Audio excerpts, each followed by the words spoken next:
Graça e paz, povo de Deus, tudo bem com vocês? Hoje faremos um breve bate-papo falando sobre o que devemos evitar de fazer na igreja, não é isso, pastor? É isso mesmo, venha com a gente que hoje vai ser algo diferente para a sua vida, né? Aquilo que devemos evitar fazer no nosso ministério, nas nossas igrejas, né? E que coisas que acontecem também, que às vezes a gente fica assustado. Então vem com a gente aí que nesses próximos minutos aí a gente vai compartilhar com você. Solta a vinheta aí.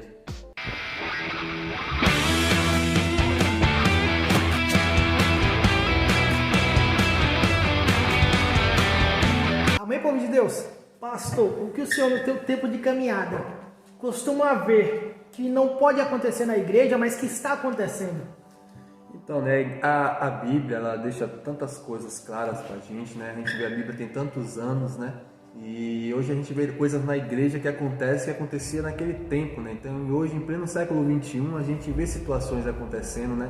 Principalmente se a gente for pesquisar aí em 1 Coríntios, que é uma igreja, né, que Paulo teve um pouco de trabalho, né? Que era uma igreja grande, uma igreja rica, mas acontecia muitas coisas ali, muitas situações que a gente vê hoje na igreja. A gente vê muita situação que acontecia ali em Corinto acontecer hoje aqui na nossa igreja. Então eu queria destacar aqui uma coisa sobre as divisões, né, na igreja que acontecia em Corinto. A gente vê isso hoje na igreja, principalmente, né, não somente aqui nesse ministério, no nosso ministério ou em outros ministérios, mas em geral eu creio que isso acontece, divisões, né, onde as pessoas acabam fazendo grupinhos, né, onde pessoas se juntam para falar de outras. Então, infelizmente, essas coisas a gente vê acontecer nas igrejas, né? Mas a gente sabe que tudo isso está se cumprindo, porque a palavra do Senhor já nos alerta sobre essas coisas, né? Então, um pouco sobre a divisão, que lá em 1 Coríntios, no seu capítulo 3, versículo 4, o apóstolo Paulo vai dizer: pois quando alguém diz, eu sou de Paulo, e outro, eu sou de Apolo, e não estão sendo mundanos, afinal de contas, quem é Apolo? Quem é Paulo? Ou seja, que eles estavam dizendo, fui eu de Apolo, eu sou de Paulo, fui batizado por João Batista. Então eles estavam elevando as pessoas que eles seguiam, mas eles estavam ali no ministério, dizendo que era de fulano, de ciclano, enquanto Paulo estava falando, ei, mas quem são esses? Né? Paulo quis falar, quem são esses? Se é Jesus que importa, se é o próprio Jesus que é o que tem que ser o centro do ministério, não fulano de tal, eu sou do grupo de fulano de tal, eu sou da igreja do pastor ciclano, eu sou do ministério tal. Para que isso? Então Paulo está falando isso aqui nesse alerta para eles na questão da divisão da igreja. Também, né, pastor, a gente está lendo 1 Coríntios, lá no teu capítulo 5, fala bastante sobre a imoralidade da igreja, né? Infelizmente as pessoas estão deixando de fazer a parte santa, a parte correta do Senhor por desejos carnais, né? Hoje em dia é muito fácil você ir em igrejas, infelizmente, e ver pessoas completamente diferentes da igreja na rua. Pessoas que preferem se deleitar entre corpos, se deleitar entre bebidas, infelizmente, e na igreja vem se pagar de santo. Vamos ser sinceros, vamos ser verdadeiros. Infelizmente, pastor, isso está assolando as igrejas, mas não podemos ficar tristes, porque isso é bíblico, isso já acontecia antigamente e não vai ser diferente agora. Mas, pastor, o senhor que tem bastante tempo de caminhada, o que o senhor tem mais a falar sobre o que devemos evitar falar na igreja, fazer na igreja? Na verdade, tem tantas coisas, né, que às vezes a gente... eu costumo falar aqui na igreja que quando a gente pisa da porta para dentro da igreja, a gente já está sendo observado. As pessoas começam a olhar mais porque elas querem ver algo mais.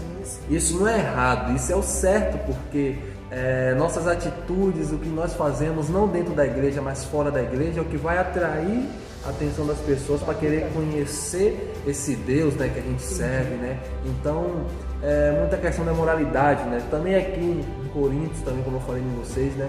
Acontece situações no capítulo 5 também, né? Ali no seu capítulo 5, versículo 1 vai dizer: porque toda parte se houver que há imoralidade entre vocês, imoralidade que não ocorre nem entre os pagãos, a ponto de um de vocês possuir a mulher de seu pai. Então veja que situação, né? Que situação que estava acontecendo dentro da igreja. Paulo aqui é claro em dizer que estava acontecendo coisas dentro da igreja que não acontecia lá fora com as pessoas mundanas, as pessoas não crentes. Então, esses dias eu até falei aqui na igreja, numa pregação, que não sei como os crentes velhos ainda se surpreendem com as coisas que acontecem na igreja. porque tem acontecido coisas que a gente fica de queixo caído, mas na palavra diz isso, então a gente tem que ficar ligado e não julgar, né? Porque muitas das vezes a gente acaba errando em julgar as pessoas, dizer que fulano não presta, não. Mas a gente ser como Jesus fala, humilde e manso em corrigir as pessoas e querer o bem dela, querer essa mudança na vida dela para que ela venha não cometer mais aqueles erros, para que ela venha ser uma nova criatura, porque o que a gente vê hoje em dia nas igrejas é muitas pessoas que se dizem que aceitaram Jesus, mas não querem ser uma nova criatura. Mas se Deus nos chama para ser uma nova criatura, por que a gente vai continuar sendo a velha criatura? Então, aí acontecem muitas situações por causa disso, né? É verdade.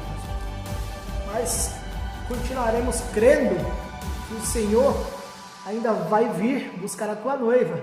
Infelizmente, pessoas que estão se perdendo em tais pecados vão ficar. Eu não ficarei feliz com isso, mas o Senhor é justo e é fiel.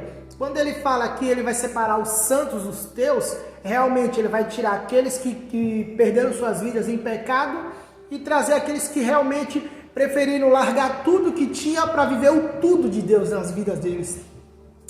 É difícil, é complicado, o evangelho muitas pessoas dizem que é árduo, não é não. Não é não. Como que algo que vai te levar para a salvação é árduo? Ele pode te dar muito trabalho, mas não podemos esquecer, né, pastor, que Cristo quem nos sustenta. Verdade. Isso é muito interessante, né? Saber que não somos nós, né? Sim. É Ele que faz e acontece. Aleluia. Eu estava vendo esses dias, né? Hoje eu estava vendo um vídeo do pastor falando, né? Que muitas das vezes, quando o nosso problema é pequeno, a gente resolve, né? A gente diz, eu sou o cara, eu consegui, eu fiz e acontecer, e é eu. Então, aí Deus vai lá e aperta mais um pouco, manda uma situação maior do que aquela que você esperava, e aí você acaba, eu não vou conseguir, aí eu não aguento. Mas aí que Ele quer fazer através da sua vida para mostrar que Ele é Deus e para mostrar que Ele está contigo, porque tem problemas que a gente resolve e se acha, mas tem problemas que vêm, mas não é para que a gente venha se achar, é para que a gente venha saber que Deus está com a gente para resolver nossos problemas. Porque se a gente for acompanhar a história do rei Davi tinha matado urso e leão. Urso e leão, é verdade. Né? Ele matou urso, matou leão, ele estava se achando o cara, ele estava ali, né, matando urso, leão, ele era o tal. Ninguém me para, né? Ninguém me para, e aí Deus falou, então tá na hora de eu mostrar realmente o meu poder que está sobre ele, e ele atingiu o propósito que eu tenho para a vida dele. Então, quando vem uma situação maior do que aquela que você espera, meu irmão, pode ter certeza, porque depois dela, a vitória na sua vida vai ser extraordinária, como foi na vida de Davi, né? É verdade, né? As pessoas que eu estava conversando com o senhor antes estão se perdendo em grupos. Grupos são pessoas que têm as mesmas características, têm os mesmos pensamentos para atingir alguma coisa. Mas hoje nós temos que pensar como uma equipe. Jesus, quando ele veio e fez bastante milagres.